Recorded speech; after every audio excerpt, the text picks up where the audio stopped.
They say you can't judge a book by its cover. But in the glittering, cutthroat world of the 1%, that's the only judgment that matters.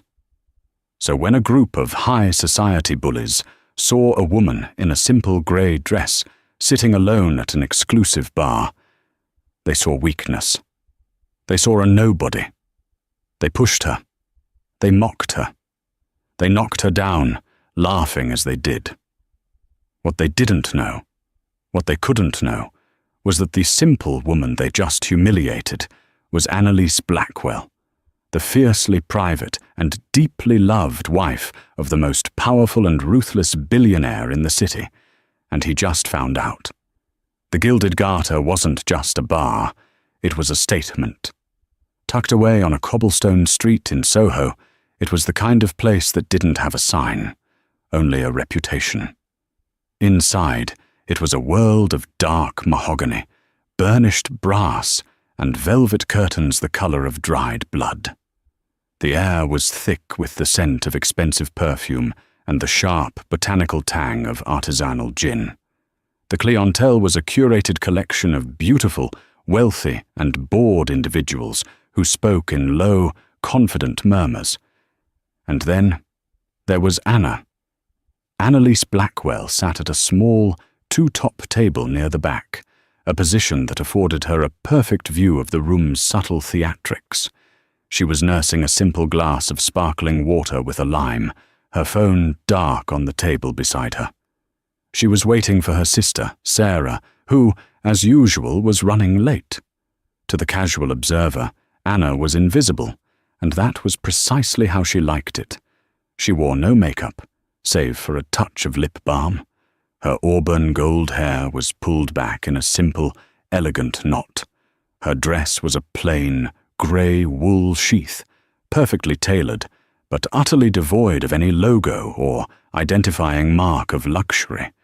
The only piece of jewelry she wore was a thin, unadorned platinum band on her left ring finger. She looked, in the context of the room, simple.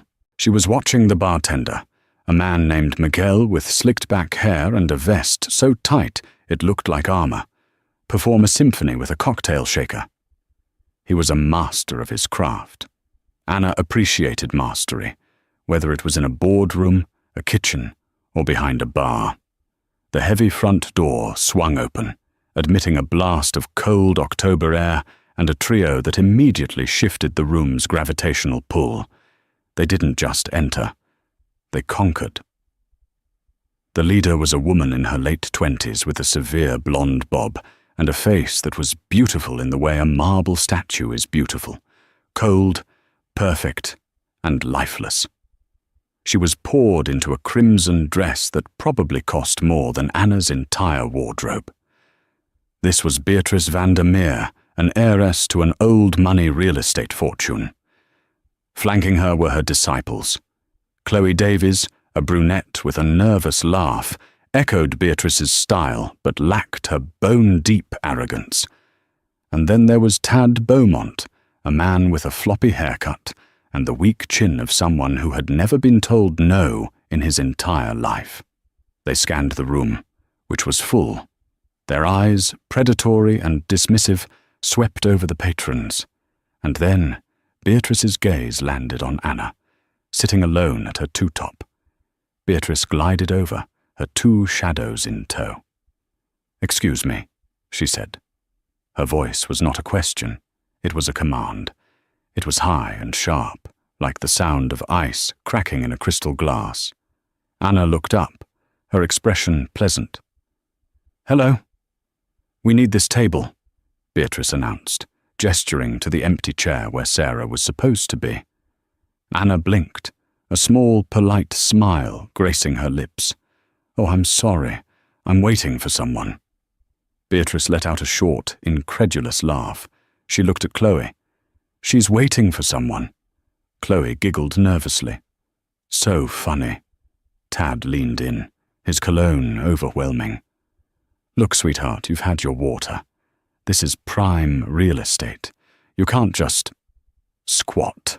"I'm afraid I am waiting," Anna repeated, her voice still quiet, but a new firmness underpinning the words. My sister should be here any moment. Beatrice's eyes did a slow, deliberate crawl down Anna's grey wool dress, lingering on the simple flats, peeking out from under the table. Her lip curled. Right. Your sister? She sneered, the implication hanging heavy in the air. People like you don't have sisters who come to places like this. Look, this table is wasted on. Whatever this is. She waved a dismissive hand at Anna. We are paying customers. As am I, Anna said, gesturing to her glass. Oh, please, Beatrice scoffed. Miguel, she barked, snapping her fingers. The bartender, who had been studiously ignoring them, finally looked over, his face a mask of professional neutrality. This person is bothering us. Can you find her somewhere more appropriate to sit? The kitchen, perhaps? Miguel's eyes met Anna's. He was a regular at the soup kitchen where Anna volunteered on Thursdays. He knew her simply as Annie, the woman who was better at chopping carrots than anyone he'd ever met. He didn't know her last name, but he knew her character. Miss Vandermeer, Miguel said, his voice smooth and low. Mrs. Thorne is a guest like any other. The table is hers until she decides to leave it. He'd used the name she'd given at the kitchen, her maiden name. Beatrice looked momentarily stunned, as if a piece of furniture had just spoken back to her. Mrs. Thorne, how very quaint. Fine. But she didn't leave. Instead, she and her friends took the only other available spot, a tiny awkward table right next to Anna's, so close their chairs were almost touching. The move was aggressive, a deliberate invasion of her space. Can you believe the nerve? Beatrice said, her voice now pitched to carry. They'll let anyone in off the street now. This place has gone to the dogs. Probably bought that dress at a charity shop. It's like she doesn't even know where she is, Chloe whispered, loud enough for Anna to hear every word. She probably doesn't, Tad snickered, pulling out his phone. Probably thinks this is the Olive Garden. Anna picked up her phone. A text from Sarah. Stuck in a meeting from hell. CEO just flew in from Singapore. Going to be hours. I'm so sorry. Rain check. Anna sighed softly, not in frustration at her sister, but in mild disappointment. She typed back. No problem. Work first. Talk tomorrow. Love you. She put her phone away and began to gather her small purse. She would just leave. It wasn't worth the energy. The air was too thick with entitlement, and she had no patience for it tonight. She laid a $20 bill on the table for her $3 water and prepared to stand. The moment Anna began to move, Beatrice saw it as a victory. She smirked at Chloe, a triumphant, ugly little expression. See? All it takes is a little pressure. The mice always scurry back to their holes. Anna stood up, pushing her chair back gently. She was a woman of average height, but she held herself with a quiet poise that often made her seem taller. She turned to move past their table, which was blocking the narrow aisle. Excuse me, she said. Beatrice, who was in the middle of taking a large sip of her third martini, which she'd ordered by screaming, "The usual," at a passing busboy, looked up. She saw Anna, waiting patiently, and in that moment, a switch flipped in Beatrice's mind. The boredom, the alcohol, and the visceral offense she took at Anna's simplicity all coalesced into a single, malicious impulse. "You want to get by?" Beatrice said, her voice syrupy sweet. "By all means." And she stumbled. It was a theatrical, poorly executed lurch, but it was effective. Beatrice fell forward, accidentally, shoving her entire body into Anna's. The martini glass flew from her hand. But it wasn't Anna who got the worst of it. The sticky, dark pink liquid of a cosmopolitan, Beatrice's usual, splashed all over the front of Beatrice's own crimson dress. There was a collective gasp from the surrounding tables. Beatrice looked down at her ruined dress. Her face, which had been set in a mask of mocking arrogance, contorted into a mask of pure, unadulterated rage, and she turned it all on Anna. "You!" she shrieked, her voice echoing in the suddenly silent bar. "You idiot! Look what you made me do! You clumsy, simple cow!" Anna, who had been knocked off balance by the shove, was pressed against the wall. I didn't." "You did. You bumped into me. You did this on purpose." Beatrice was vibrating with fury. This dress was new. It was a one-of-a-kind. "You can't even stand still. My God, can't you do anything right?" Tad, seeing the drama unfold, had his phone out. He was filming, a delighted, cruel grin on his face. "This is gold," he whispered to Chloe. "You'll pay for this," Beatrice snarled. She grabbed a cloth napkin from her table and began dabbing furiously at the stain, only making it worse. "This dress is worth more than your entire life. You probably don't even have insurance." Anna just stood there, taking it. The humiliation was a physical force, pressing her against the wall. She could feel the eyes of everyone in the bar. Some were curious, some were amused, and some were filled with pity. The pity was the worst. "What's the matter?"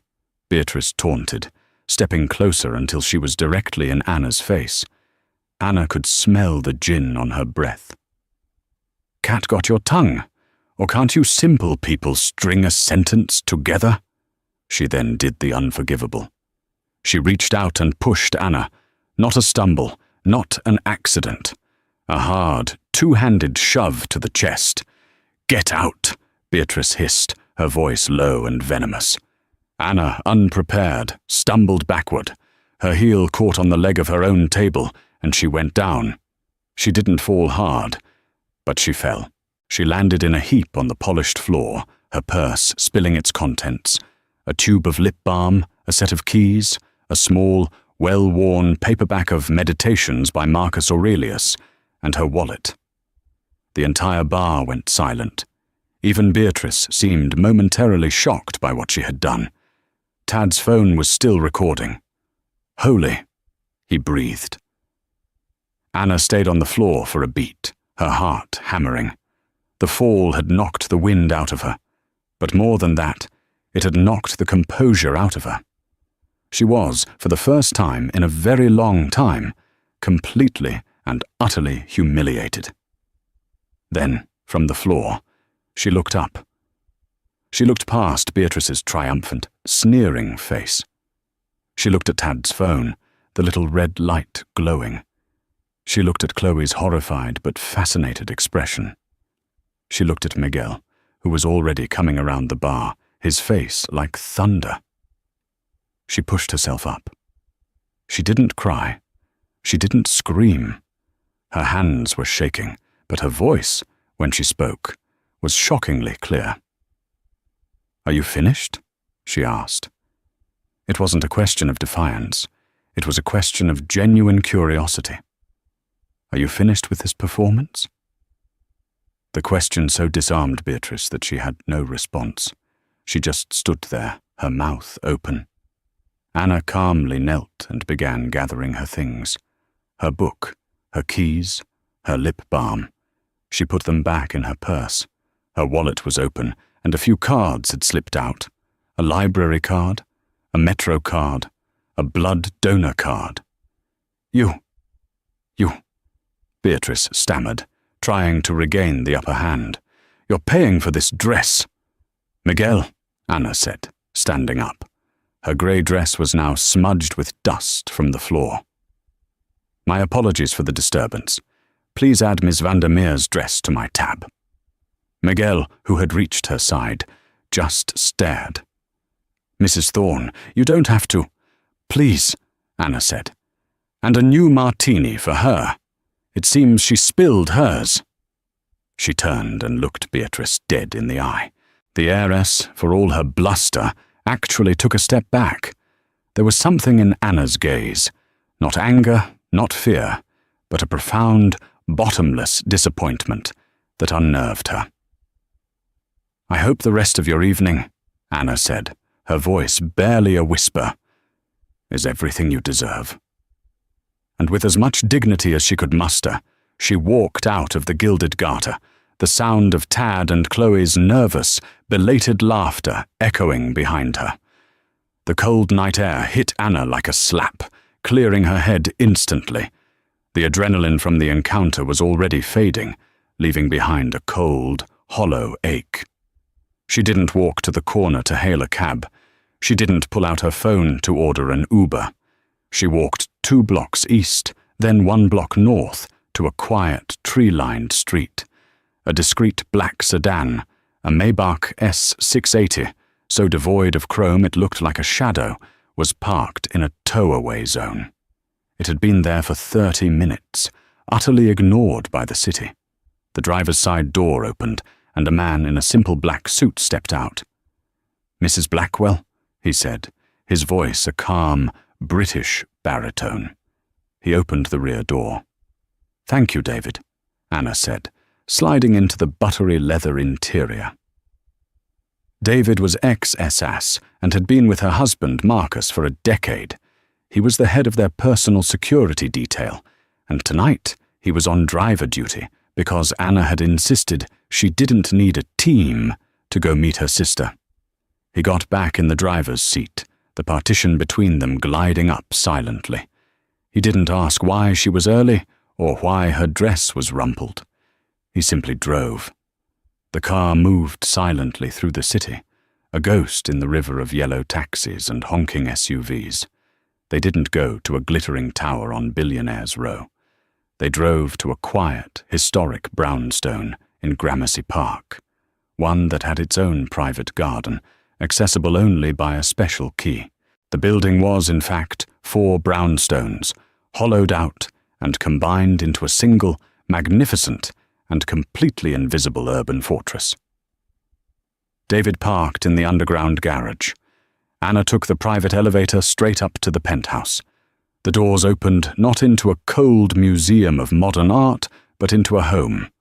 The walls were lined with overflowing bookshelves. The furniture was comfortable, worn and clearly chosen for function, not form. A fire was crackling in a massive stone fireplace, and sitting on the floor in front of it, surrounded by laptops and blueprints, was Marcus Blackwell. Marcus was a paradox. To the world, he was the demon of Silicon Alley, a ruthless, reclusive tech billionaire who had built his empire, Blackwell Industries, from nothing. He was known for hostile takeovers, for vaporizing competitors, and for an intellect that moved at a speed most people found terrifying.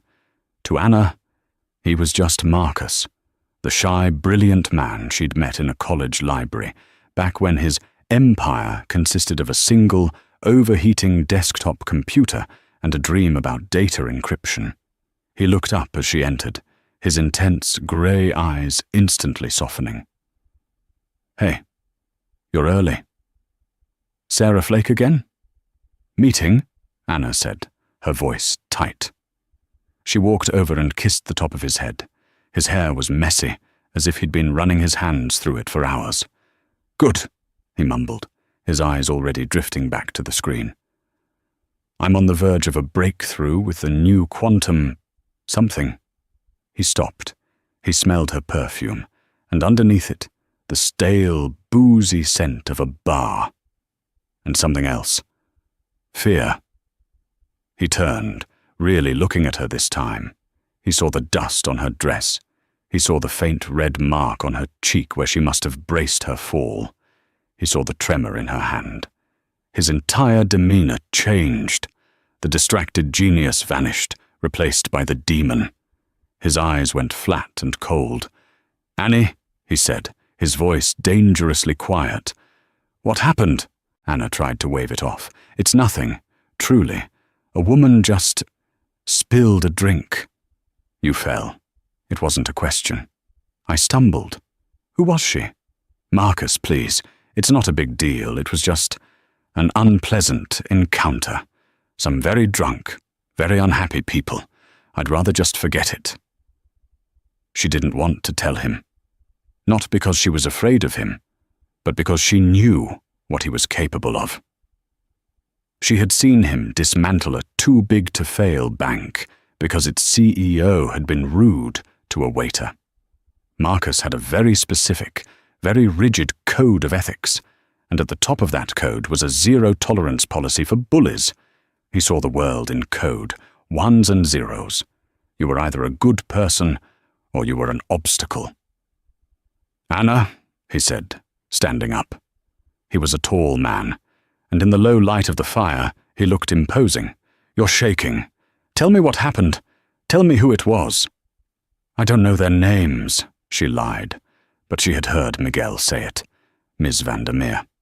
"Marcus, I mean it. Let it go. It was just a stupid, humiliating moment in a stupid bar. If you react, it just gives it power. It makes it real. I just want a shower and a cup of tea." He searched her face for a long time. He saw the exhaustion. He saw the humiliation she was trying to hide. And he saw the strength. She was not a damsel in distress. She was his partner. "Okay," he said, the ice in his eyes receding, replaced by the familiar warmth. "Okay, Annie. Tea and a shower. I'll put this away." He gestured to his work. She smiled, a real smile this time. "What's the breakthrough?" He let out a breath, visibly forcing himself to stand down. "I think I've just figured out how to make lithium-ion batteries obsolete. Using... well, it's complicated. Involves carbon nanotubes and a whole lot of math." "Well," she said, going to the staircase. "You go make batteries obsolete. I'm going to go wash the day off." He watched her climb the stairs. He waited until he heard the water in their master bathroom turn on. Then he walked back to his desk, but not to his blueprints. He picked up his phone, a nondescript black slab of metal that had no branding and was probably the most secure device on the planet. He made a call. "Gavin," he said, his voice flat again. "I need you. Now." He hung up. He looked out the window at the sleeping city. "An unpleasant encounter," he repeated to himself. He strode over to the elevator and rode it down to the security hub in the sub-basement. Gavin was already there, materializing from a side office. He was a tall, lean man with the same quiet intensity as David. "Sir, my wife was at a bar tonight, the Gilded Garter in Soho. She left at approximately 9:15 p.m. She was distressed. I want to know what happened." "Yes, sir. I want everything, Gavin. I want CCTV from inside and outside the bar. I want audio. I want the names of every person she interacted with. And I want to know who pushed her." Gavin didn't even blink. "Understood, sir. It will take a few hours to acquire the internal footage." "You have one," Marcus said. He looked at the wall of monitors. "And Gavin, find out who Ms. Vandermeer is." Gavin was better than his word. It didn't take an hour. It took 45 minutes.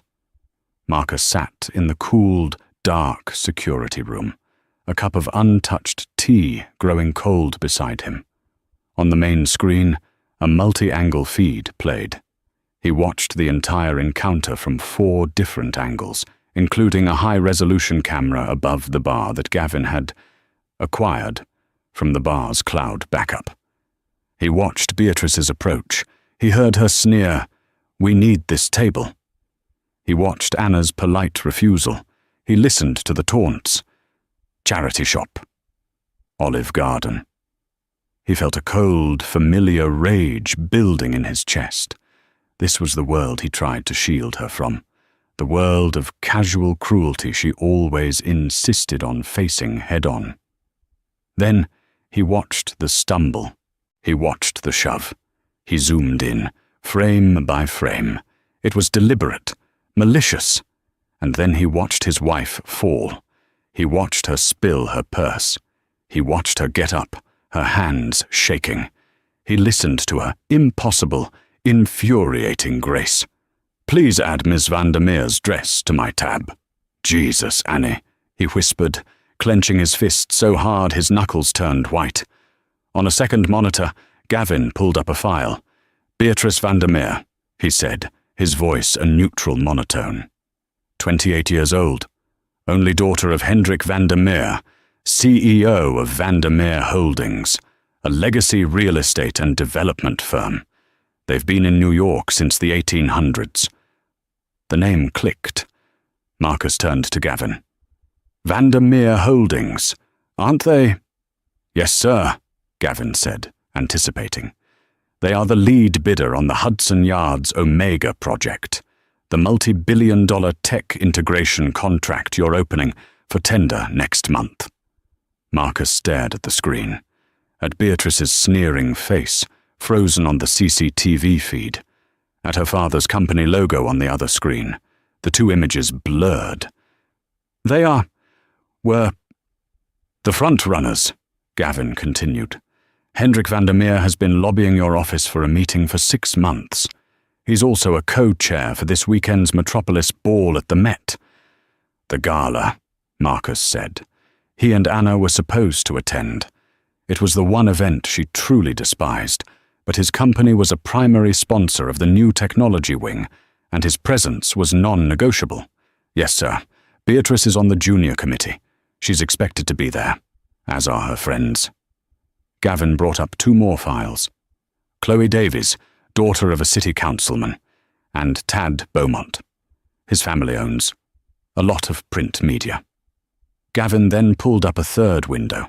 It was a social media platform, Tad's private, locked Instagram story. Mr. Beaumont was kind enough to document the encounter, sir. He pressed play. Marcus watched the shaky, gleeful phone footage. He heard Tad snickering. Look at this little mouse. He heard Beatrice's sharp whisper, you simple thing. And he watched Anna fall, this time from a low, cruel angle. The video was captioned, some trash taking itself out at the garter. LOL. Marcus Blackwell's face became a mask of absolute stillness. He felt no rage, no heat, just a cold, calculating and profound sense of clarity. Gavin, he said. Sir, make a copy of that video, the high-resolution one, all angles. Sync the audio. I want it. Pristine. Yes, sir. And the social media post. Save it. All of it. Done, sir. Then erase our footsteps. The gilded garter. Tad Beaumont's account. We were never there. This is a private matter. No one knows we have this but you and me. Of course, sir. One more thing. I want a full, deep dive financial and operational analysis of Vandermeer Holdings. I want to know every partner, every loan, every project, every potential weakness. I want it on my desk by Friday. Sir, Gavin said, the first hint of confusion in his voice. The Metropolis ball is this Saturday. That's a compressed timeline for a full hostile audit. I know, Marcus said, standing up. That's why you need to start now. He rode the elevator back up to the penthouse. The house was silent. He walked into their bedroom. Anna was asleep, her face relaxed and peaceful. Her simple grey dress was thrown over a chair, the dust and spilled drink a stark reminder. He picked it up, his touch gentle. He looked at the simple wool, the charity shop dress. He knew this dress. She'd bought it at a small boutique in Brooklyn when they were on an unplugged weekend. She'd loved it because it was unfussy. He hung it carefully in the back of his own closet. He would not let her throw it away. He would keep it as a reminder. He looked back at his sleeping wife. They thought she was simple. They thought she was nothing. They had no idea. She wasn't just his wife. She was his shield. She was the one who pulled him back from the brink, who reminded him of his own humanity, who kept the demon in its cage, and tonight the world had pushed his shield. He sat in the chair opposite the bed, watching her breathe. He would not sleep. He would sit, and he would plan. The Metropolis ball was on Saturday. He would let Hendrik van der Meer and his arrogant daughter have their front-runner status for a few more days. He would let them walk into that gala, believing the world was theirs for the taking. He was not a bully. He was a predator. And predators knew one thing above all else: patience. Saturday night. The air over Manhattan was crisp and clear, and the grand facade of the Metropolitan Museum of Art was lit up like a jewel box. This was the Metropolis Ball, the apex of the New York social calendar. It was a night where power, money, and art collided in a dazzling, dangerous spectacle. Inside, the great hall had been transformed. Towering arrangements of white orchids and silver branches reached toward the ceiling, glittering under the museum's famous lights. The sound of a string orchestra echoed softly, a civilized veneer over the raw ambition that thrummed in the room. Beatrice van der Meer was in her element. She wore a strapless, crimson Dior gown that was so voluminous it demanded its own zip code. Her blonde hair was swept up in an elaborate, painful-looking twist. She was holding court near the main staircase, Chloe and Tad flanking her, sipping baccarat flutes of champagne. "Daddy!" she trilled, spotting her father. "Isn't it divine? I feel like we own this place." Hendrik van der Meer, a portly man with a florid face, beamed at her. "Just a little longer, my dear. Tonight is the night. Marcus Blackwell is the guest of honor. He's sponsoring the entire new wing. I've been assured I will get 5 minutes with him. Just 5 minutes. And the Omega project is ours." "Oh, it's ours, Daddy," Beatrice said, scanning the crowd. "I'll be sure to introduce myself. He's new money, after all. He needs someone like me to show him how things are done." "That's my girl," Hendrik said, patting her arm. Across the room, the main doors opened. The press line flashes, which had been constant, suddenly exploded into a frenzy. The orchestra faltered for a half-second. Marcus Blackwell had arrived. He was not what Beatrice had expected. She'd seen photos, of course, but they didn't do him justice. He wasn't wearing a flashy, fashion-forward tuxedo. He was in a simple, perfectly tailored black tux by a Savile Row tailor, so exclusive they didn't even have a website. He was tall, and he moved with the fluid, dangerous grace of a panther. But it wasn't him that held the room's attention. It was the woman on his arm. Anna. She was not the simple woman from the bar. Well, she was, but the world couldn't see it. Her red-gold hair was down, falling in soft waves over her shoulders. Her makeup was minimal, but it highlighted the astonishing clarity of her green eyes and the sharp intelligence of her features. And the dress. It was not crimson. It was not covered in sequins. It was a bespoke Bottega Veneta gown in a shade of deep, shimmering emerald green. It was deceptively simple, with a high neck and long sleeves, but it clung to her body as if it were spun from water. Around her neck was her only jewelry, but it was enough to silence the room. It was a necklace of brilliant cut diamonds, arranged not in a gaudy cascade, but in the precise, delicate pattern of the Orion constellation. It was a piece no one had ever seen before, because Marcus had designed it for her himself and had the stones custom cut. Beatrice van der Meer stared, her champagne flute frozen halfway to her mouth. "My God," Chloe whispered, her eyes wide. "Who is that?" I don't know," Beatrice said, her voice small. She squinted. She looks familiar? Probably some European royalty, Tad dismissed, already looking for a refill. Marcus and Anna glided through the room. They didn't stop for the air kisses and the schmoozing. They headed straight for the new technology wing. But a few people, a senator, a bank CEO, the mayor, managed to intercept them. Marcus was polite, but brief. His attention was, as always, entirely on his wife. He would take her hand, whisper something in her ear, and she would laugh. A real, genuine laugh that cut through the stuffy pretension of the room. They were a unit, an impenetrable fortress of two. Anna was, as always, nervous at these events. She hated the feeling of being on display. She held Marcus's arm tightly. "You okay, Annie?" he murmured, his lips near her ear. "Fine," she breathed.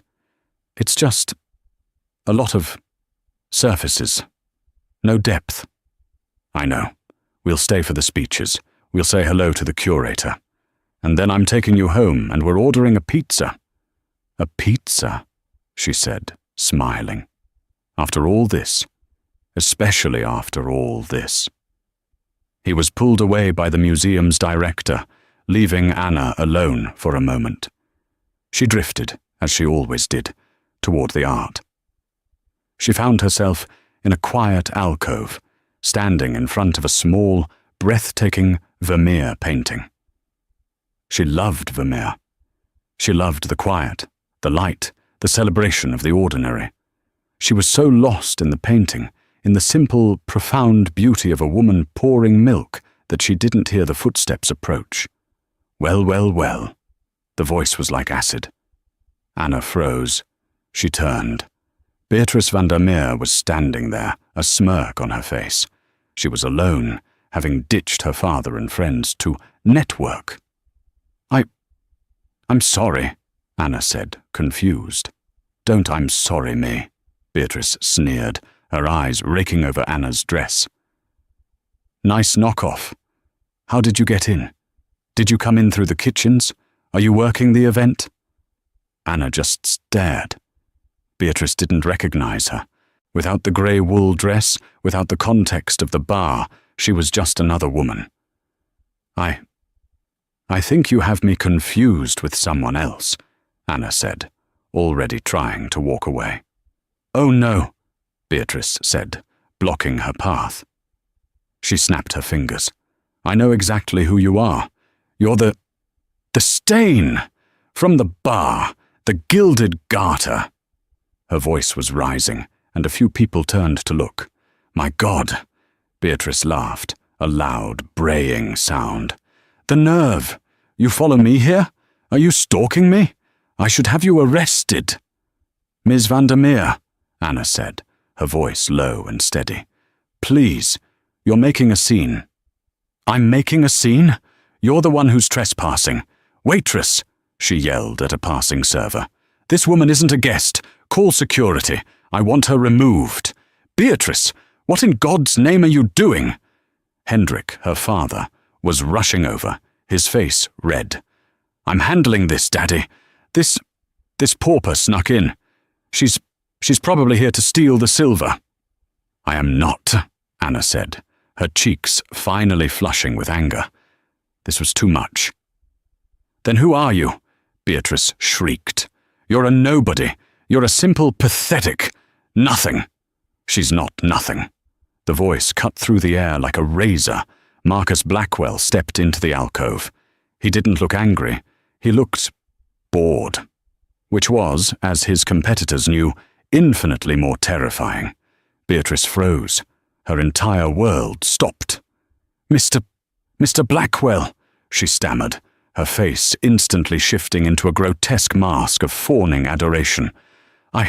I'm so sorry. I was just dealing with this gatecrasher. She's been harassing me. You understand?"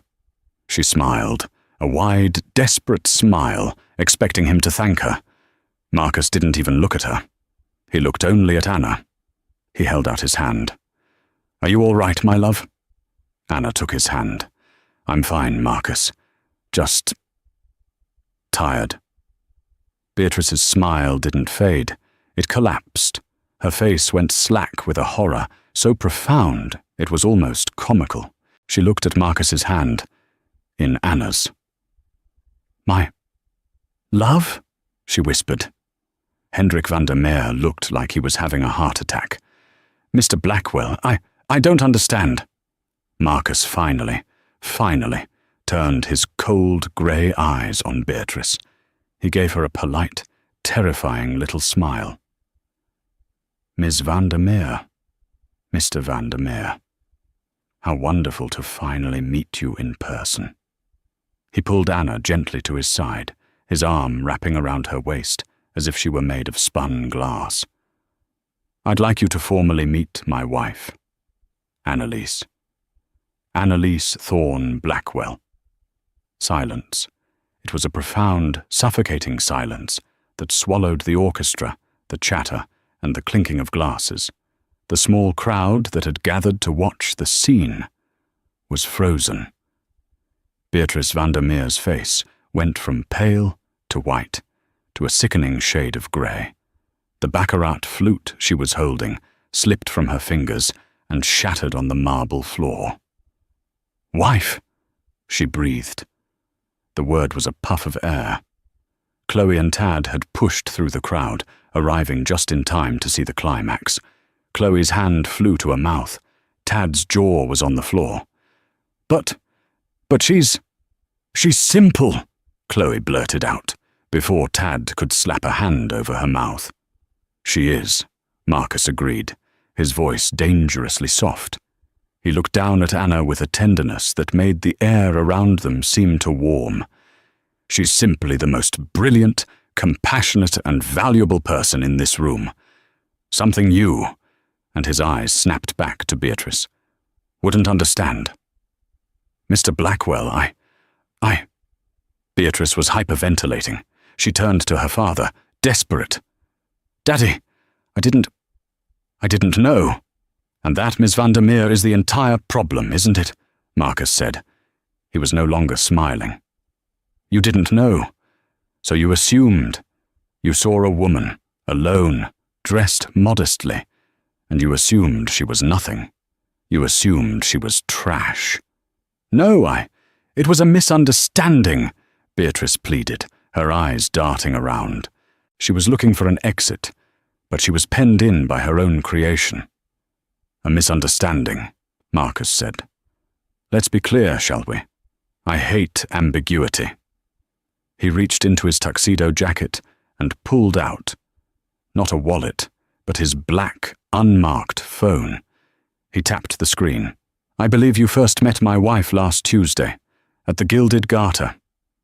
Beatrice's blood ran cold. I don't lie, Beatrice," Marcus commanded, and the force in his voice made her flinch. "I have a personal rule. I don't do business with liars or bullies." "Mr. Blackwell," Hendrik finally found his voice, stepping forward. He was sweating profusely. "I'm sure this is all a terrible mix-up. My daughter, she's high-strung.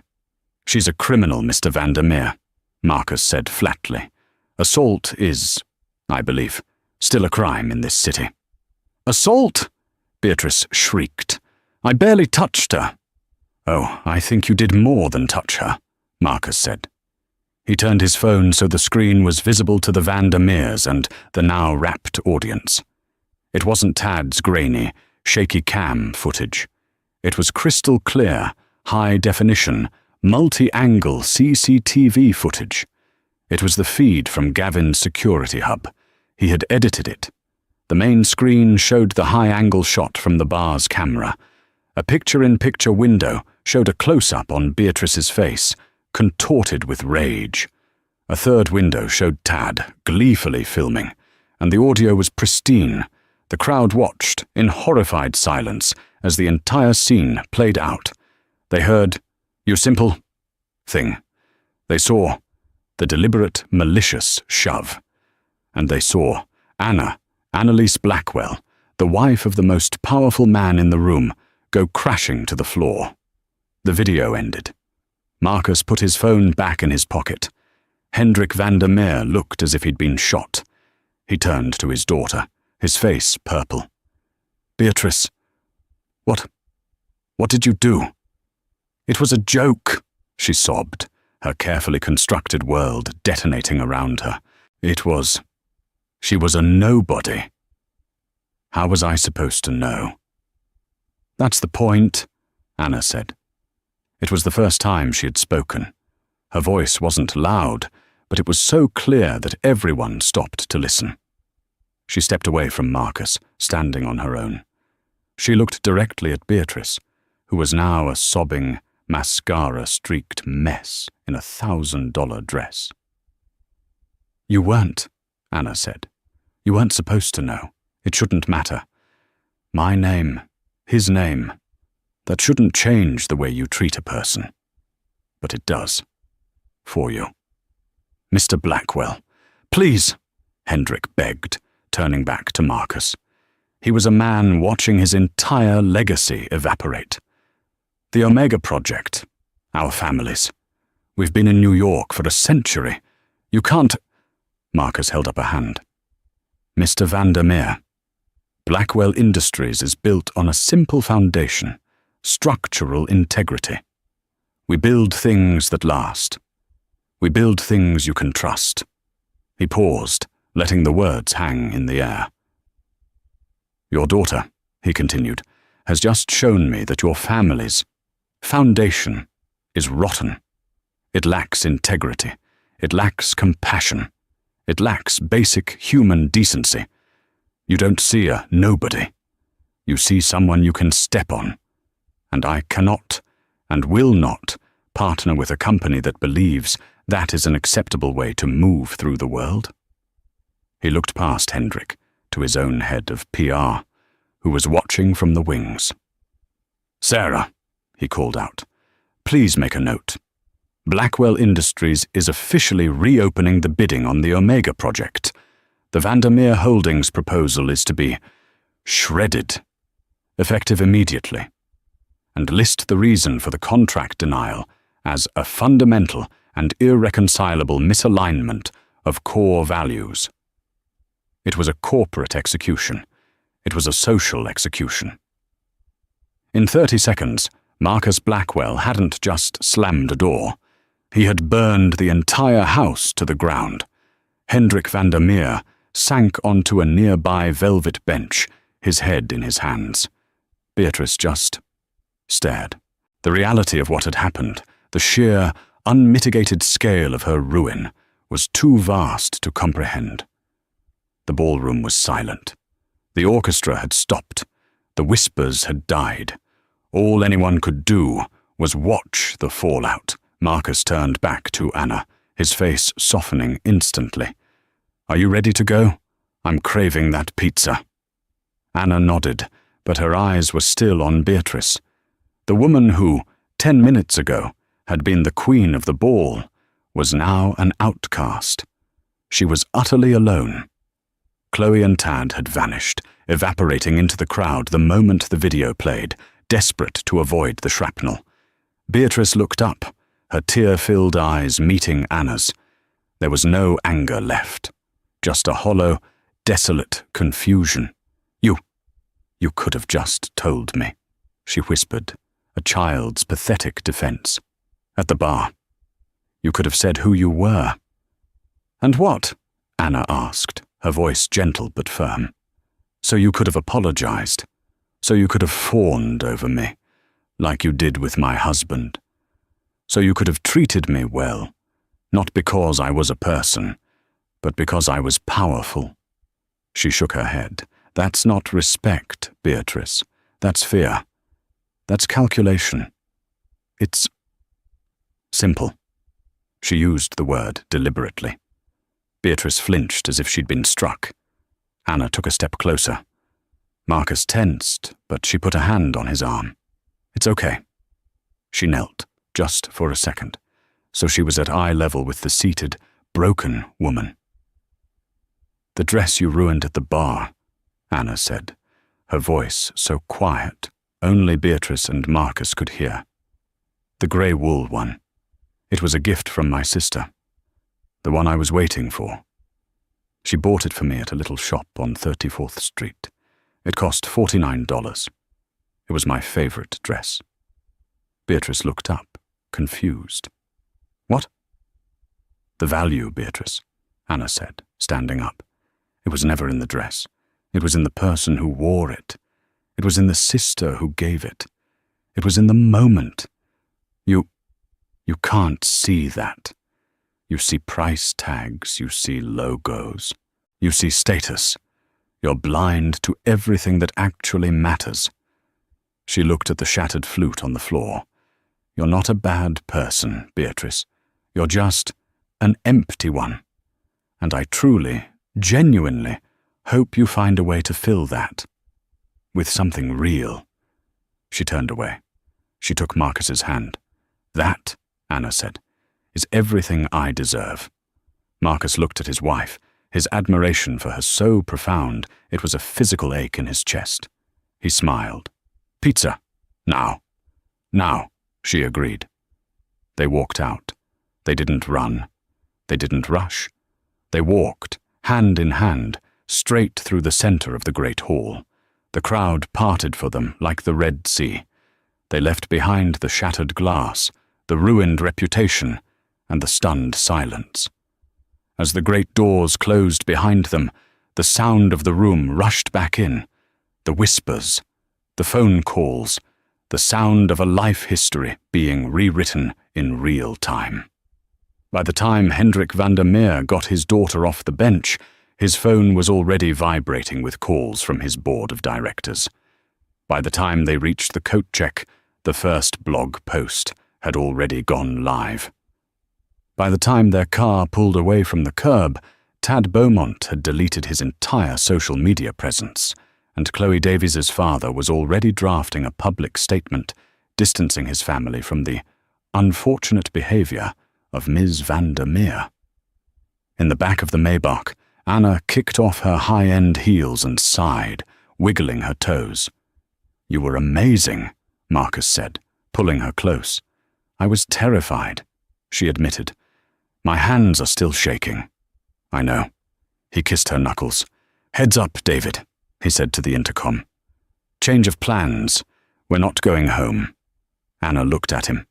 No pizza? Oh, there will be pizza, he said, a grin spreading across his face. But first, David pulled the car up not to their brownstone, but to a small, brightly lit, 24-hour diner on the Lower East Side. Marcus. What? This, he said, is where we had our first date. After that quantum physics for poets lecture. Remember? You explained string theory to me using a napkin and 2 forks. And you paid in quarters, she said, smiling. I did. He opened the door for her. I thought, before we go back to being the Blackwells, we could just be Marcus and Anna and have a truly terrible cup of coffee. She took his hand. That, she said, sounds perfect. They walked into the diner, the smell of old coffee and frying onions enveloping them. A man in a billion-dollar suit and a woman in an emerald green gown slid into a cracked vinyl booth. The waitress didn't blink. This was New York, after all. What'll it be, folks? She asked, popping her gum. Marcus looked at Anna, his eyes full of a love so profound it needed no words. 2 coffees, he said, and whatever you've got. For my wife. She's had a long night. The coffee was, as Marcus had promised, truly terrible. It was thin, tasted slightly burnt, and was served in a thick-walled, beige mug that had a small chip on the rim. It was, Anna decided, the best cup of coffee she had ever had. They sat in the cracked vinyl booth, the harsh fluorescent lights of the 24-hour diner buzzing overhead, and they talked. They didn't talk about the gala, or the Omega Project, or the spectacular implosion of Beatrice van der Meer. They talked about the new biography Anna was reading. They argued, playfully, about whether they should try to grow tomatoes on the roof next spring. They talked about the stray cat Marcus had seen in their private garden, and he'd made a mental note to have David set out some food. For an hour, they were invisible. They were just two people, in love, sharing a plate of lukewarm French fries. The emerald green Bottega gown looked strangely at home against the Formica table, and Marcus's Savile Row tuxedo was just a suit. This was their reality. The galas, the boardrooms, the billions. That was the noise. This, the quiet, the simple, the real. This was the signal. As they left, Marcus, in a move of pure nostalgia, paid in cash, leaving $100 bill on the table for the two $2.50 coffees. The waitress, unfazed, simply pocketed it. "You kids have a good night," she called after them. When they arrived back at the brownstone, the first editions of the morning papers were already being digitally distributed. Gavin had, as always, been thorough.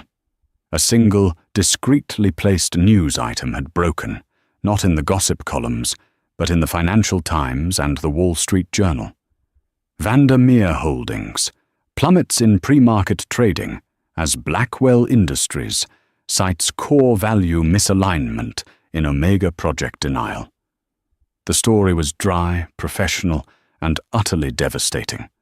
The video, the gala, the why, that would remain a whispered legend, the kind of story that defined New York society for a decade. The Vandermeers' ruin was absolute, not just financial, but social. They were, in the parlance of the world they'd championed, nobody. Marcus saw the alert on his phone, read the headline, and powered the device off. Upstairs, Anna was already in the kitchen, making the pot of tea she'd wanted 3 nights ago.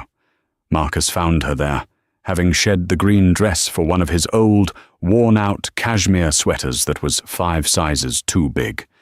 He came up behind her, wrapping his arms around her waist as she watched the water boil. "Pizza's on the way," he murmured into her hair. "Extra pepperoni." She leaned back against him, holding her warm mug. "Good," she whispered. "I'm starving." The demon of Silicon Alley and the simple wife stood in their quiet kitchen, waiting for a pizza, illuminated only by the light over the stove. The world outside could keep its judgment. They had found their value long ago. And that's the story of Annalise Blackwell. It's a powerful reminder that wealth isn't about what you wear, and power isn't about what you can take. True strength, real class, is about how you treat people who have nothing to offer you. It's about the grace you show when you're at your lowest, and the character you have when no one is watching. The bullies in this life, the Beatrice Vandermeers, they only see the price tag. But people like Anna, they know the value. What did you think of Anna's final words to Beatrice? Was Marcus's revenge too harsh or exactly what she deserved? Let me know your thoughts in the comments below. If you loved this story of justice and quiet strength, please do me a huge favor and hit that like button. It really helps the channel. And if you haven't already, please subscribe and ring that notification bell so you never miss another story. Share this with someone who needs to hear it. Thank you for listening, and we'll see you in the next one. He was a king, and she was his trophy. But in one night, in front of the entire world, he decided his trophy was obsolete. He demanded the ultimate humiliation, forcing his loyal wife to kneel before his new mistress. The cameras were flashing, the crowd was hushed, and the mistress was smirking, thinking she had won. But Michael Thorne forgot one crucial detail about his quiet, elegant wife. Still waters run deep, and sometimes the most silent person in the room holds the most devastating power. What happened next wasn't just a twist, it was an execution. The penthouse on the 72nd floor of 157 wasn't a home.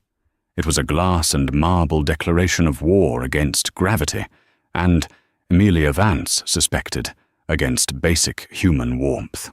The air was always a sterile 68 degrees, and the floor-to-ceiling windows offered a view of Central Park so perfect it looked like a high-definition screensaver. It was a cold, beautiful prison, and Michael Thorne was its warden. Amelia, his wife of 15 years, sat in the cavernous white living room, not on the $80,000 Minotti sofa, but on a stiff, antique chair she'd brought from her family's Boston home. It was the only piece of furniture in the 9,000-square-foot apartment that Michael hadn't picked out, and he hated it. "It's an eyesore, Amelia. It doesn't fit the aesthetic," he'd bellowed last week, fresh from a hostile takeover of a logistics firm. "Neither do I, Michael," she had replied, her voice too quiet for him to register as an insult. Today, Michael was a storm of expensive cologne and restless energy, pacing in front of the windows, his phone seemingly fused to his ear. He was planning the annual Thorne Foundation Gala, an event less about charity and more about cementing his status as a New York Titan. Michael Thorne hadn't just earned his wealth, he'd willed it into existence, a fact he repeated in every Forbes interview. Amelia knew the truth. Michael hadn't willed his first million, he'd married it. The Vance name, old and respected, had opened doors that his raw, brutal ambition could only kick at. It was her family's seed money, a quiet infusion from the Vance endowment that had saved his first company, Thorne Capital, from total collapse a decade ago. It was a debt he repaid with escalating cruelty. "Yes, send the Dom Perignon, not the Cristal. I don't care about the cost, just do it," he barked into his phone. He clicked off, glared at the device, and immediately dialed another number, his thumb moving with practiced speed. His voice softened, became a slick, honeyed purr. "Chloe, Angel, yes. No, she's right here. Just reading, as usual." He smirked at Amelia, a predator's gesture.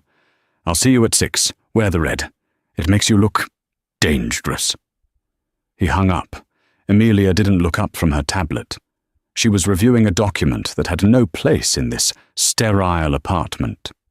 It was a complex spreadsheet filled with routing numbers, offshore corporation names, Rosalind Holdings, Apex Global, Sterling Ventures, and dates.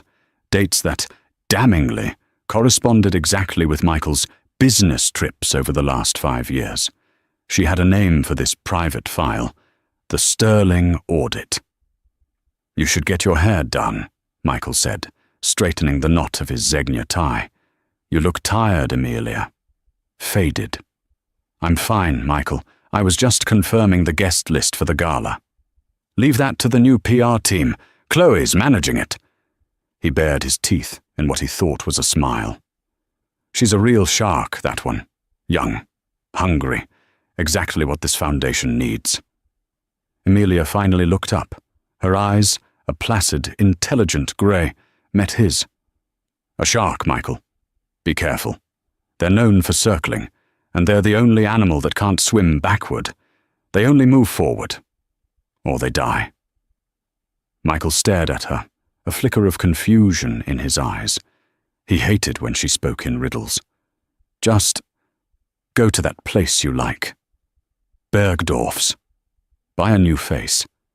The gala is in 3 days, and I want you to at least look the part."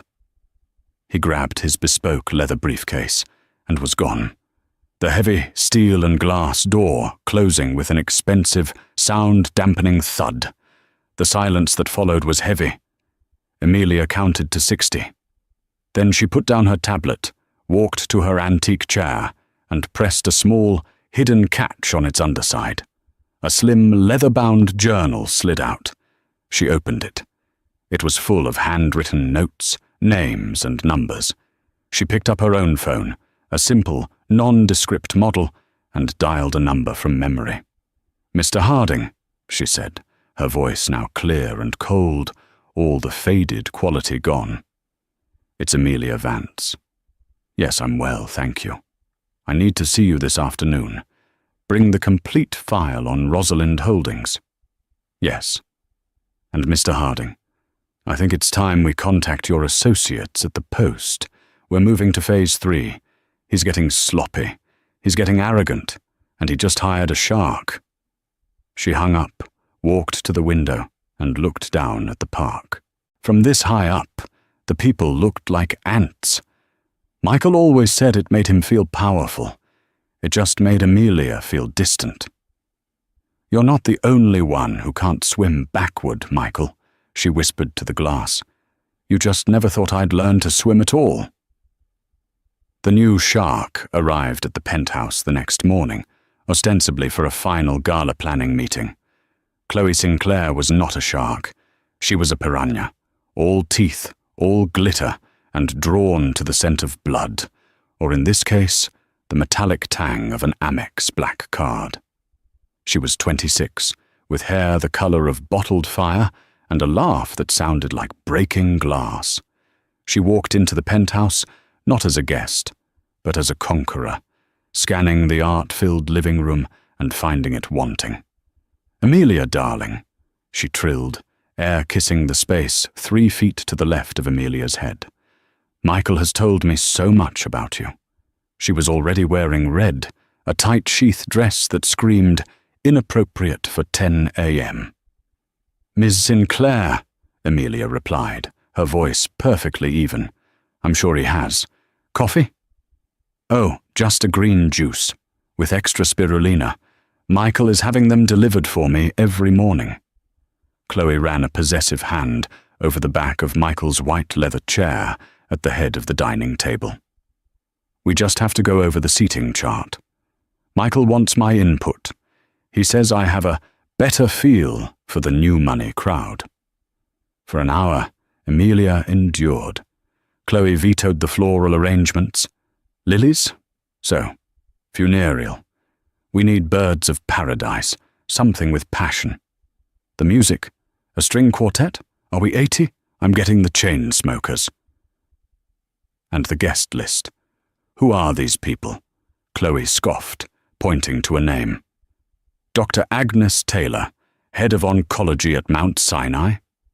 "She's the primary recipient of the Foundation's donations, Miss Sinclair. The Thorn Wing for pediatric cancer is her project," Amelia explained patiently. "Yeah, well, we need her at a table in the back. She's killing the vibe. I need to move the founders of Alpha Chain Crypto to Table 1. They're Michael's new partners." "They are not his partners," Amelia said, her voice dropping a fraction of a degree. "They are his targets. They are not to be seated anywhere near his personal table." Chloe's eyes narrowed. The glittering facade cracked. "Listen, Amelia, I don't know what game you think you're playing. You're the old guard, the relic. I'm the future. Michael and I, we connect on a primal level." "A primal level," Amelia repeated, as if tasting the word. "I see. Does this primal connection extend to understanding SEC regulations on pump-and-dump crypto schemes? Or are you just handling the passion?" Chloe's face went white, then a dangerous, blotchy red that clashed with her dress. "You think you're so smart, don't you? Hiding behind your old money and your big words. Michael is tired of it. He's tired of you." She stood up, and in a move of such calculated malice, she tripped, sending her green, spirulina-filled juice an arc across the room. It landed squarely on the antique chair Amelia had brought from Boston, the fabric instantly soaking up the foul, green-black liquid. "Oh no!" Chloe gasped, her hands flying to her mouth in a perfect pantomime of shock. "Oh, your chair. It was an accident." Amelia looked at the green stain spreading across the priceless 18th century silk brocade. She looked at Chloe's smirking, triumphant eyes. She looked at the $80,000 sofa that was untouched. She didn't move. She didn't shout. She simply took a long, slow breath. "You're right," Amelia said, her voice terrifyingly calm. "It was an accident. You accidentally revealed exactly who you are." "And who is that?" Chloe taunted. "A stain," Amelia said, turning to walk away. "Easily removed, and ultimately replaceable." "Is that what you think?" Chloe's voice was a shriek. "Michael is leaving you. He's telling everyone at the gala. He's giving me the new penthouse. He said you'd be nothing without him." Amelia paused at the doorway, her back to the hysterical younger woman. "A common misconception, Ms. Sinclair. One you, Michael, and the IRS all seem to share. Now, if you'll excuse me, I have a call to make. Please show yourself out, and do be careful with the elevator. It's a long way down." That afternoon, Amelia met Mr. Harding not at his Wall Street office, but at a discreet coffee shop in the West Village. He was a small, bird-like man in a rumpled suit, but he had the sharpest legal mind in New York. "He's moved $5.2 million to an unregistered account in the Caymans," Amelia said, handing him a slip of paper. "This is the account number. It's under CS Global, but I've traced the incorporation papers. They're in her name, Chloe Sinclair." Harding's eyes went wide. "Amelia, this is the smoking gun. This isn't just financial fraud, it's co-conspiracy. He's actively hiding assets from the corporation and from you. He's not just hiding them, he's flaunting them," Amelia said, stirring her black coffee. "He's buying her a penthouse. He's making her the face of his foundation." "The gala is tomorrow night," Harding said, his voice grim. "The feds are ready. The SEC has their injunction. All they need is a trigger. Are you sure you want to do this? At his own event?" Amelia looked out the window. A young couple walked by, laughing, holding hands. They looked poor and happy. "Michael is a narcissist, Mr. Harding. His greatest strength is his ego. It's also his greatest weakness. He needs an audience to feel alive. Tomorrow night, he'll have the biggest audience of his life. His new partners, his old money rivals, the press." She turned back, her grey eyes glinting like steel. "I'm not just going to divorce him, Mr. Harding. I'm going to dismantle him. I want him to have everything he's ever wanted, the spotlight, the attention, the power, all focused on him for one perfect moment, right before I take it all away. It's a high-risk play, Amelia. He's volatile. He's a bully," she corrected, "and the only way to deal with a bully is to break him, publicly and completely. Tell your friends at the FBI to be ready. Tell the receivers to be on standby, and tell the Post to send their best photographer. They won't want to miss the show." The night of the Thorne Foundation Gala arrived on a wave of cold November air and the frantic flashing of paparazzi bulbs. The Plaza Hotel ballroom had been transformed into a gaudy, vaguely Roman-themed nightmare. All gold columns and white draping, a reflection of Michael's new imperial phase. Chloe had, apparently, overruled the string quartet. A heavy, pulsing electronic beat vibrated through the marble floors. Michael stood at the entrance, preening in a custom Tom Ford tuxedo, and on his arm, in a blindingly bright red dress that was cut down to her navel and slit up to her hip, was Chloe Sinclair. She was not introduced as head of PR. "My goddess!" Michael was booming to a reporter from Vanity Fair. The future Mrs. Thorne, the inspiration for this new era. And then Amelia arrived. She didn't make a grand entrance. She didn't have to. She simply appeared. She wore a simple, sleeveless, midnight blue gown by a designer so exclusive he didn't have a label.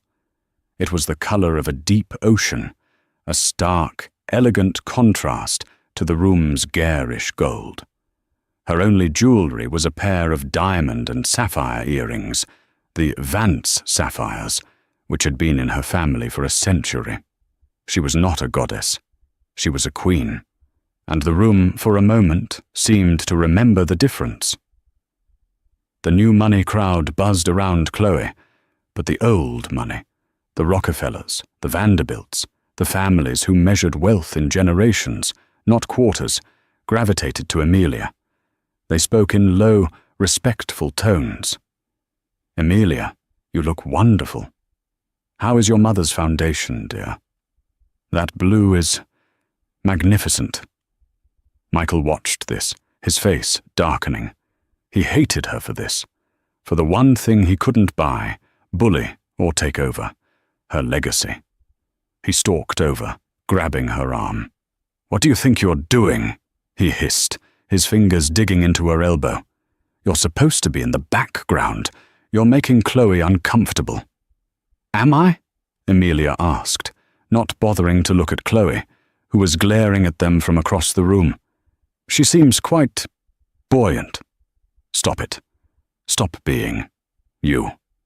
It's over, Amelia. Tonight is the launch of my new life, and you have a choice.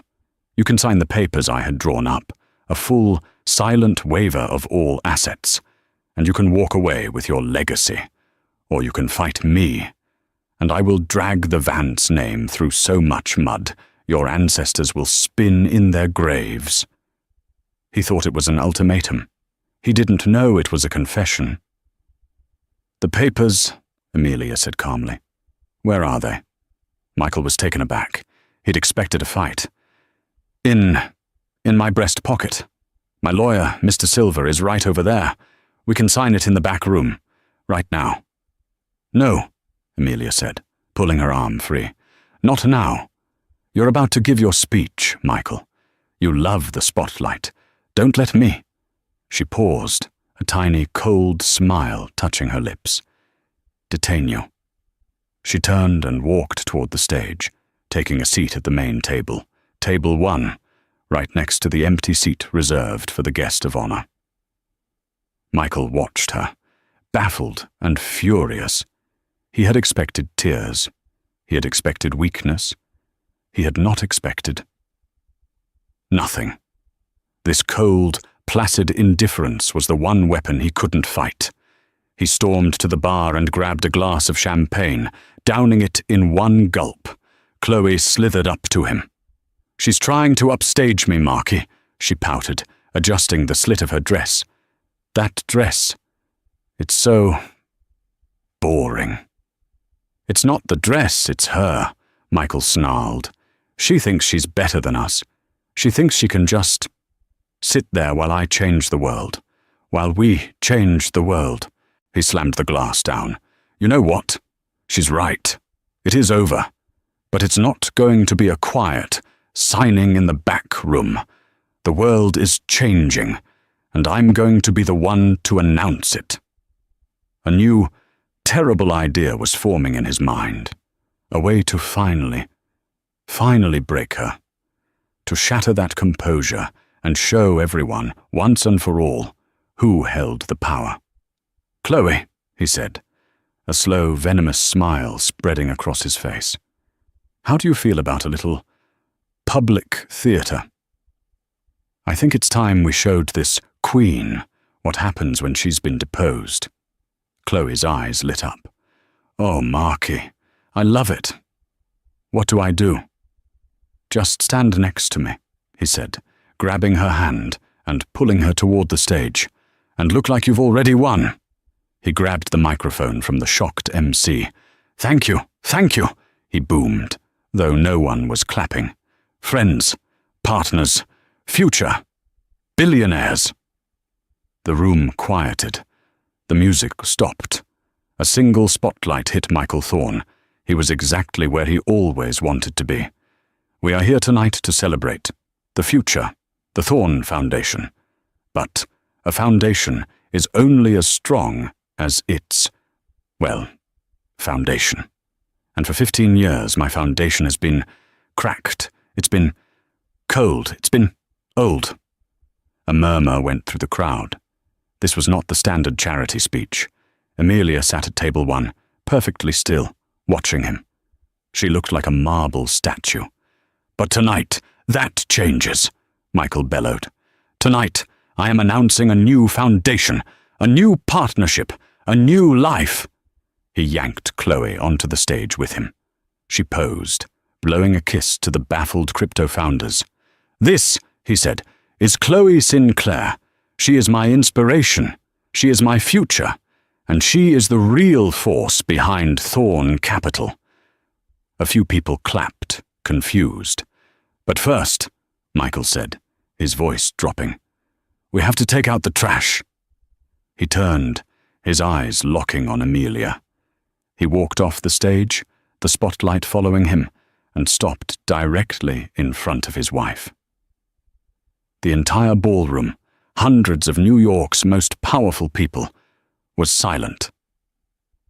"Amelia," he said, his voice dripping with condescending pity, "you've been a placeholder, a relic.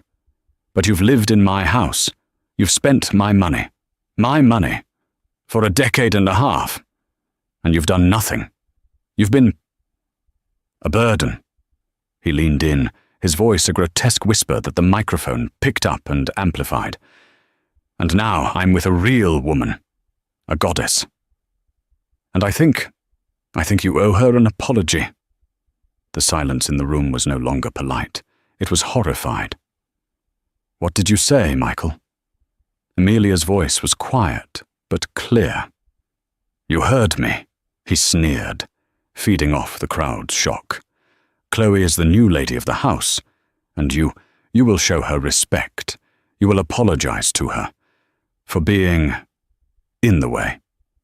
"Apologize," Amelia repeated. "Yes, apologize, and I want you to kneel." A collective, audible gasp. This was no longer a speech. It was a public execution. "Kneel." "Yes, kneel." Michael was high on his own power, his face red. "Kneel before your replacement. Show everyone right now that you know your place, that you are nothing." Chloe on the stage covered her mouth in fake surprise, but her eyes were glittering with triumph. This was better than she could have imagined. Michael grabbed Amelia's arm, trying to yank her from the chair. "Kneel, you old—" "Mr. Thorn." The voice was not Amelia's. It was loud, flat, and amplified by the ballroom's side entrance. Michael froze. The entire room turned. The main doors of the ballroom, which had been closed, swung open. Standing there were not hotel staff, but two men in dark, identical, ill-fitting suits, and another man in a rumpled trench coat, holding a badge. "What happens next?" Amelia whispered, so low only Michael could hear, "is the part you didn't plan for." The room was so quiet you could hear the ice melting in the glasses, and what happened next silenced the room. The man in the trench coat, Agent Peterson, took 2 steps into the room. He didn't seem to notice the gold columns or the baffled crypto billionaires. He only had eyes for the man holding the microphone. "Michael Thorn?" Agent Peterson's voice needed no amplification. It cut through the silence like a surgeon's scalpel. Michael, his hand still on Amelia's arm, his face locked in a mask of rage and confusion, could only stammer, Who are you? This is a private event. Get out!" "I'm Agent Peterson, FBI, White Collar Crime Division." The badge was held up, glinting in the spotlight that had, only a second before, been Michael's weapon. "And this event is now a federal crime scene." A wave of sound rippled through the room. Gasps, whispers, the scrape of a chair, the click, click, click of a post photographer's camera. "Crime scene?" Michael blustered, finally letting go of Amelia's arm. "This is absurd. It's a mistake. It's her." He pointed a shaking finger at Amelia. "She did this. She's hysterical. She's—" "Mr. Thorn, you are under arrest," Peterson said, advancing. The 2 other agents flanked him. "You are being charged with 3 counts of wire fraud, 2 counts of securities fraud, and 1 count of conspiracy to commit money laundering." "This is impossible!" Michael shrieked, backing away. "Is it?" A new voice, dry and precise, joined the fray. Mr. Harding, Amelia's rumpled lawyer, stepped out from behind the agents. He was holding a thick stack of documents. "Mr. Thorne," Harding said, "I'd also like to introduce Mr. Davies of the U.S. Bankruptcy Court. He has been appointed the official receiver for Thorne Capital." A second man, in a crisp suit, stepped forward. "As of 6:15 p.m. this evening, all assets of Thorne Capital and all personal assets of Michael Thorne have been frozen, pending a full audit and investigation." The blood drained from Michael's face. He looked small. The custom-fit tuxedo suddenly seemed 2 sizes too big. "My assets?" he whispered. No, the crypto. The Alpha Chain. "The Alpha Chain partners you were courting, Mr. Thorne," Agent Peterson said, almost conversationally. "They are also in federal custody. It seems your pump-and-dump scheme was a little too obvious, especially when your wife provided us with the entire blueprint." All eyes, horrified, pitying, and schadenfreude-filled, swung to Amelia. She had not moved. She had not flinched. She simply sat there, a queen on her throne, watching the empire collapse. Michael turned to her. The hatred in his eyes was so pure, so potent, it was almost a physical force. "You," he breathed. "You. Bitch. You did this. You." He lunged at her. He never made it.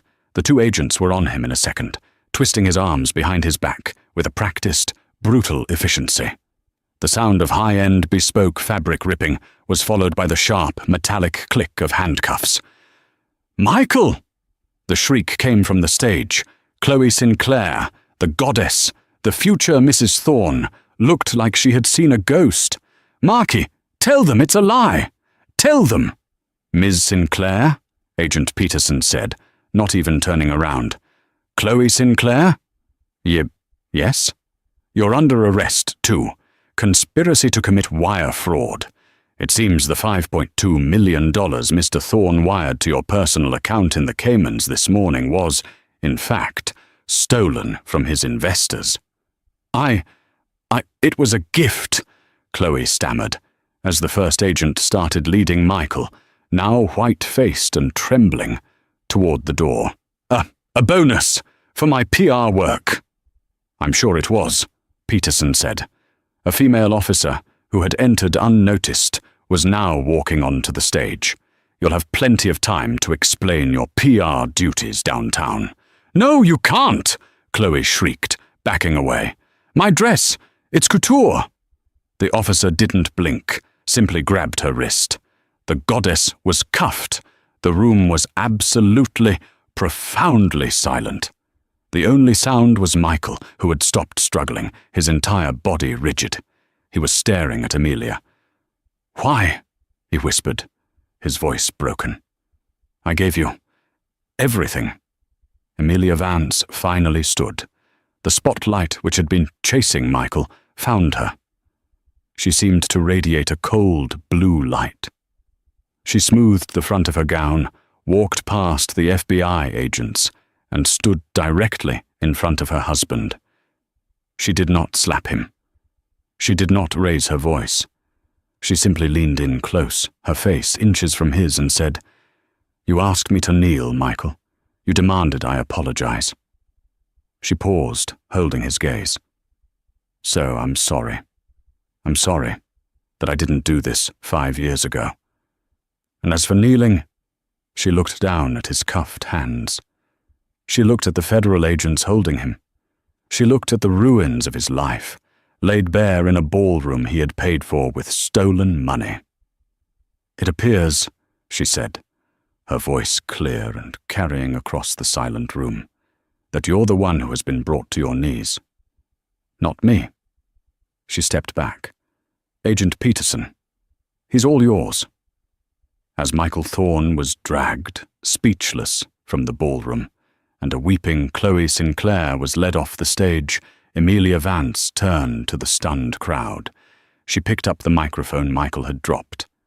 "Ladies and gentlemen," she said, her voice ringing with an authority no one had ever heard from her. "My apologies for the interruption. It appears the Thorn Foundation is under new management, effective immediately." She looked at Dr. Agnes Taylor, the oncologist, who was sitting stunned at a back table. "Dr. Taylor," Amelia called out, "I believe we have a pediatric cancer wing to fund.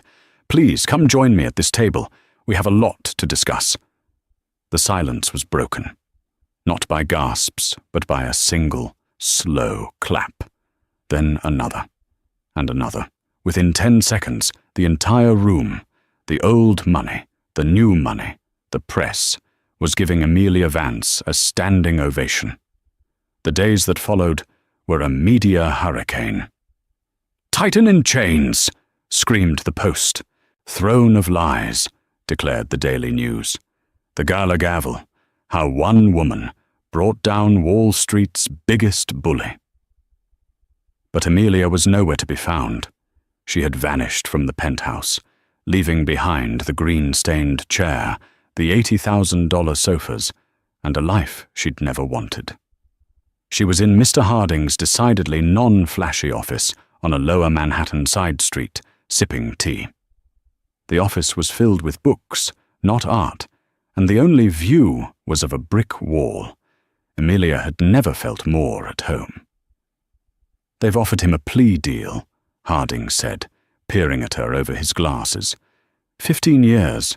If he flips on his partners in Singapore and testifies against Ms. Sinclair.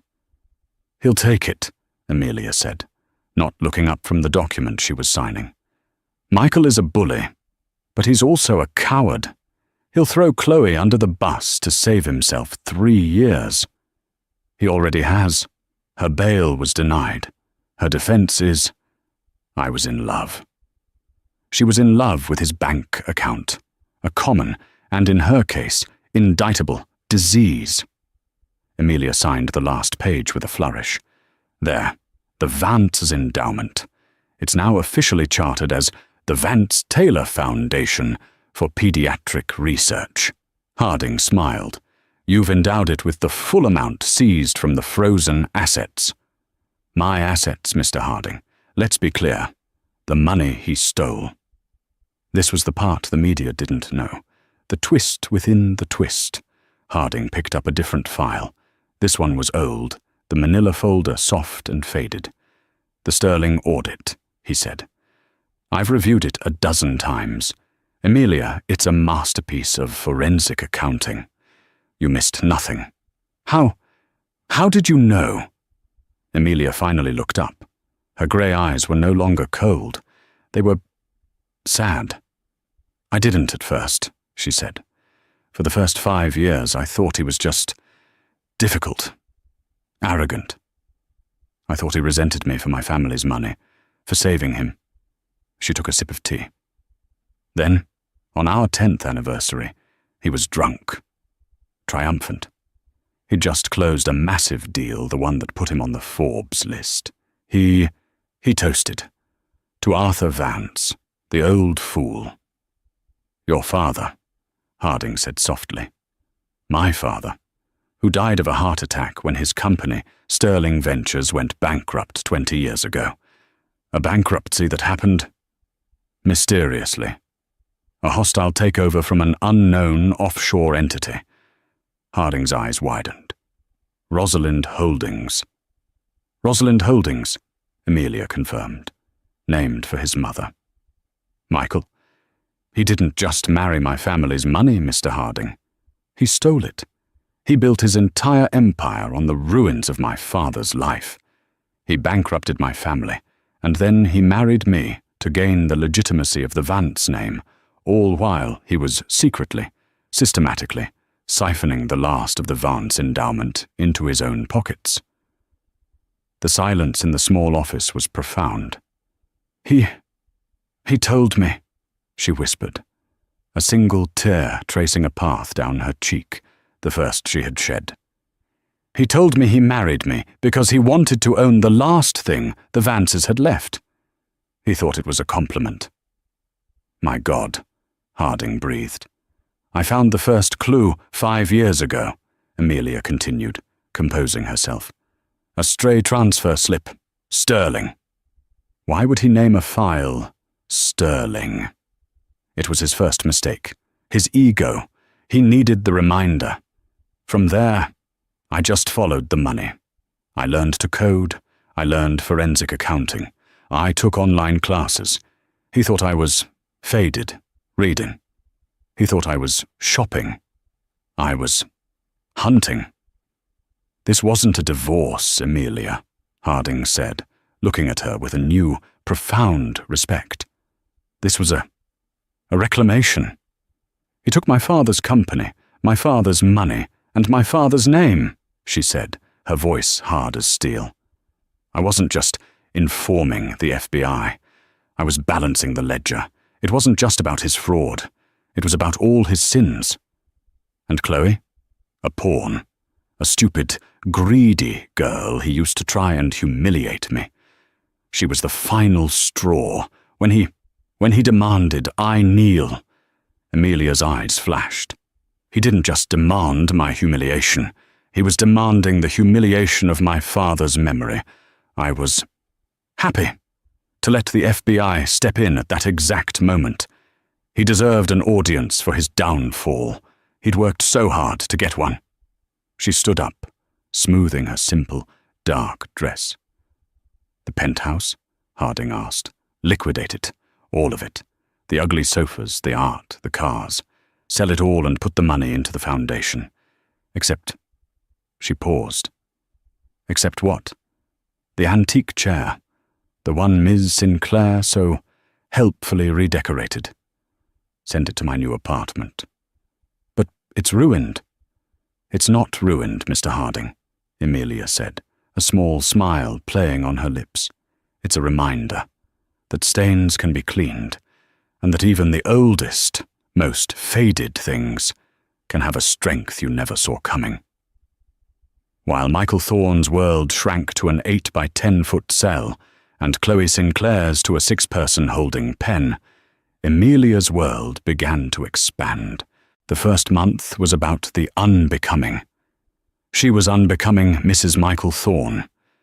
She moved into a beautiful, but not ostentatious, pre-war apartment on the west side. It had bookshelves instead of glass walls, and warm wooden floors instead of cold marble. She bought a dog, a scruffy rescue mutt she named Sterling. She sat for one, and only one, interview. It was with the Vanity Fair reporter who had been at the gala. The reporter had expected a woman scorned. She found a CEO. Mrs. Vance, or do you prefer Ms. Vance? Amelia is fine. Amelia, your ex-husband's trial, the trial of the Titan. Do you have any comment on his 18-year sentence? I believe the justice system, while imperfect, arrived at a fair and logical conclusion based on the evidence presented, much of which I provided. And Chloe Sinclair? 5 years. The mistress of misery. Ms. Sinclair's greed was a liability. She was a co-conspirator who believed she was a partner. A common mistake. I wish her a period of reflection. The press has painted this as a revenge story. A woman betrayed. Is that how you see it? Amelia leaned forward. Revenge is a hot, messy emotion. It's what Michael wanted. He wanted me to scream, to cry, to throw a $20,000 vase. I don't deal in hot, I deal in cold.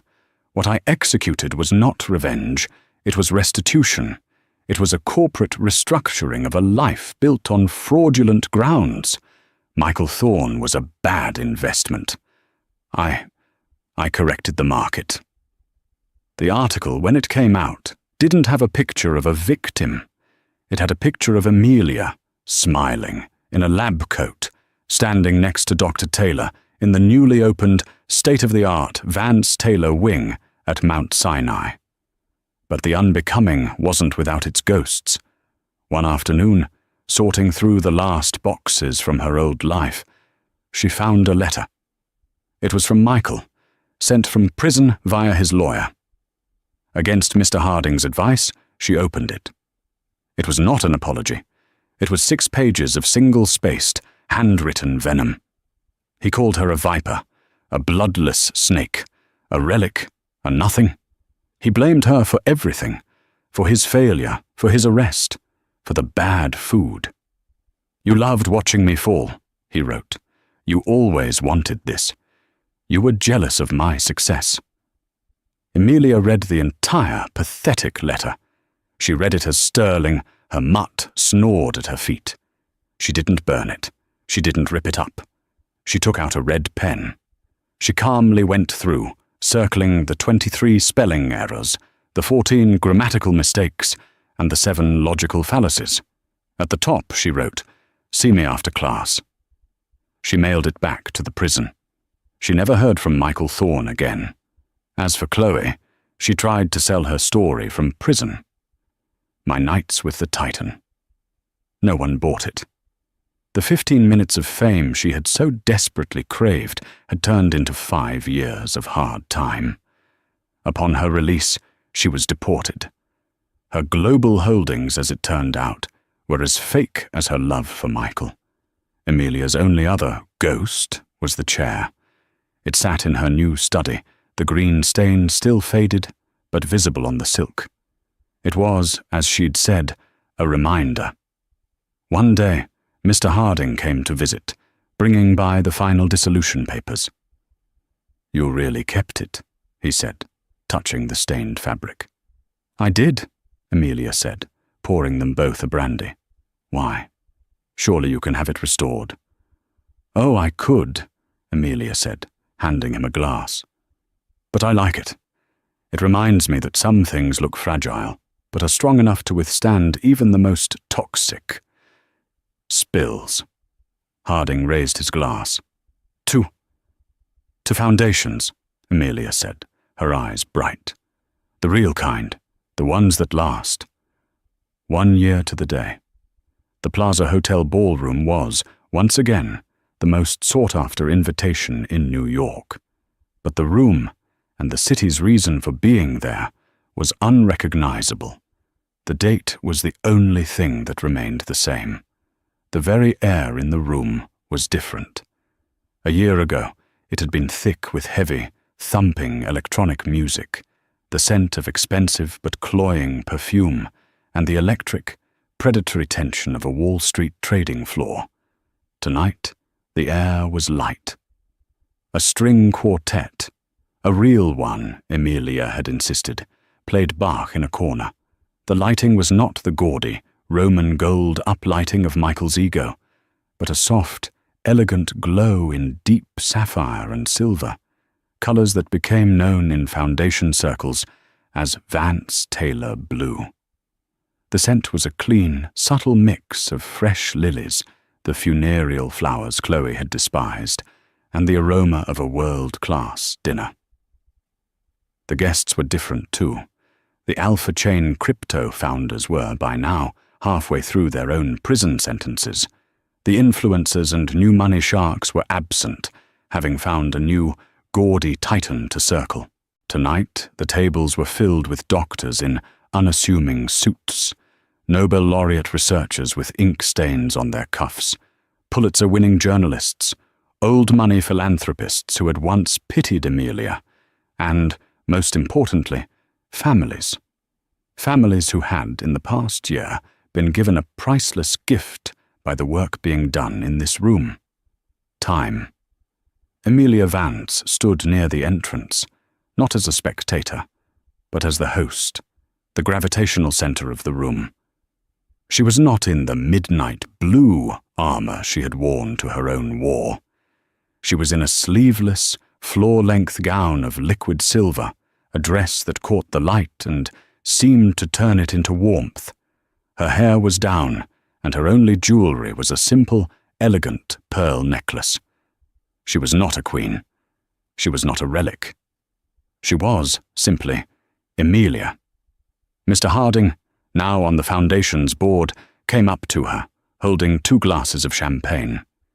He looked entirely out of place in his rumpled suit, and entirely blissfully happy.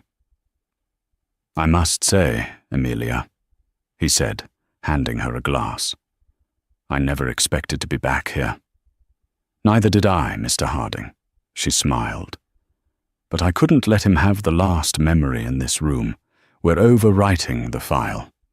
"It's warm," Harding said, looking around at the genuine laughter, the impassioned conversations. His version was so cold. "It's real, Mr. Harding," Amelia said, touching his arm. "That's the difference." "To foundations, then," he said, raising his glass. "The real kind," she replied, and they clinked. As Harding moved off to talk to a senator, a couple approached Amelia. They were young, their clothes nice but not designer. The woman's eyes were bright with unshed tears. "Miss Vance," the man said, his voice thick. We're the Wards, our son, Leo." Amelia's smile transformed. It lost all its hostess quality and became something personal, something present. "Mr. and Mrs. Ward. How is he?" He's in remission," the woman burst out, a tear finally escaping and running down her cheek. "The new CAR-T trial, the one you funded. Dr. Taylor said he was a perfect candidate. He's in his room right now, at the housing wing, probably breaking the rules about screen time." The man grabbed Amelia's hand, his grip tight and shaking. We were sleeping on a cot in the hallway. We were about to lose our house. Your foundation, the pediatric wing. You didn't just give us our son back, Ms. Vance. You gave us everything." Amelia felt her own eyes sting. This was the why. This was the answer to the hollow, aching, cold years in the penthouse. She gently freed her hand and placed it on the woman's arm. "It was Dr. Taylor's work, Mrs. Ward. I just balanced the books so she could do it." "No," the woman said, shaking her head, her voice fierce. "Dr. Taylor saved his body. You saved our family. You are a part of our family now." "Thank you," Amelia whispered, her voice catching. "Now please go enjoy your dinner, and tell Leo I said, game on." The couple moved away, looking dazed and grateful. Amelia took a steadying breath, the silver of her dress rising and falling. She felt a presence at her side. It was Dr. Agnes Taylor, looking sharp and uncomfortable in a dark velvet suit. "You okay?" Agnes asked, her eyes following the Wards. "More than," Amelia replied. "You're on, Agnes. Are you okay?" "I face down death, disease, and multisyllabic pharmaceutical names every day, Amelia," Agnes grumbled, adjusting her glasses. "But public speaking? That scares me." "You'll be brilliant. Just tell them the truth. It's what this whole night is about." "Right. The truth." Agnes gave her a small, rare smile. "Wish me luck." Amelia watched as her friend, her partner, walked to the stage. The room quieted instantly. Agnes tapped the microphone. "This thing on? Good. I'm a doctor, not a public speaker, so I'll keep this brief. A year ago, my pediatric oncology wing was a line-item budget proposal. It was a nice-to-have that was perpetually underfunded. We had the talent, but not the tools. We were a rounding error."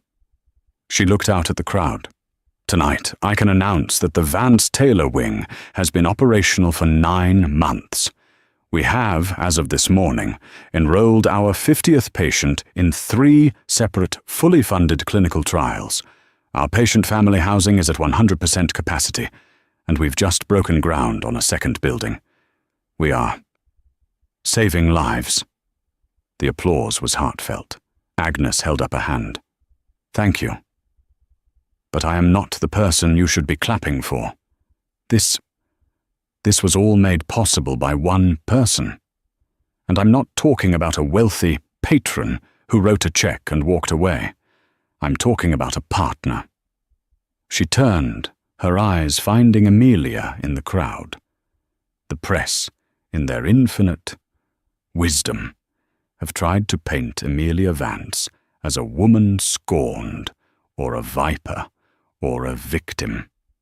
They are, as usual, lazy and wrong on all counts. The woman I know is not a socialite. The woman I know is the most brilliant, meticulous, and ruthless forensic accountant I have ever met. A ripple of surprised laughter went through the room. She didn't just donate money. She reclaimed it. She walked into my office not with a checkbook, but with a stack of binders. She had audited, by herself, a decade of complex international fraud. She knew, to the penny, what was stolen, where it was, and how to get it back. She didn't just fund this foundation, she built it. From the ruins of something false, she built something true. Agnes's voice, usually so clinical, was now ringing with passion. The world wants to talk about her marriage. I want to talk about her math. The world wants to call her a survivor. I call her our founder. Ladies and gentlemen, my partner, my friend, Amelia Vance. The applause was thunderous. It was not the schadenfreude-filled, shocked applause of a year ago. It was a deep, rolling, earned ovation. Amelia walked to the stage, stood at the podium, and looked out. This was the exact spot, the exact patch of carpet where Michael had stood, high on his own venom, the exact spotlight that had been intended to burn her to ashes. She felt a flicker of that night, the cold, the dread, the utter, suffocating humiliation of his voice. Kneel. She took a long, slow breath, the light on her silver dress. He built a stage to perform on, she thought. I built a hospital wing. We are not the same. The ghost vanished. The room was just a room. The people were just people. And she was, finally, just Amelia. Thank you, Agnes, she began, her voice warm, sure, and amplified, filling the room. She's right, you know. She's the brilliant doctor. I'm just the accountant. The room laughed with her. A year ago, in this very ballroom, a different kind of event took place. A hush fell. They were all leaning in. It was a night of theatre, a performance. It was loud, it was bright, and it was hollow. It was a party built on a foundation of sand, destined to be washed away by the first tide. I was a part of that, she continued, her voice clear. I lived a life that was all surfaces. I was quiet. I was faded, I believe was the term. A few people who had been at the first gala shifted in their seats. I think, for a very long time, I mistook my own silence for weakness. I know many other people did. But I have learned that silence isn't weakness. Silence is potential. It's the space where you can listen, where you can watch, where you can learn. It's the moment before the action, and when you are silent for 15 years, you learn a great deal. My father, Arthur Vance, had a saying, she said, her voice softening. He told me, Amelia, you can build something a mile high, or you can build it a mile deep.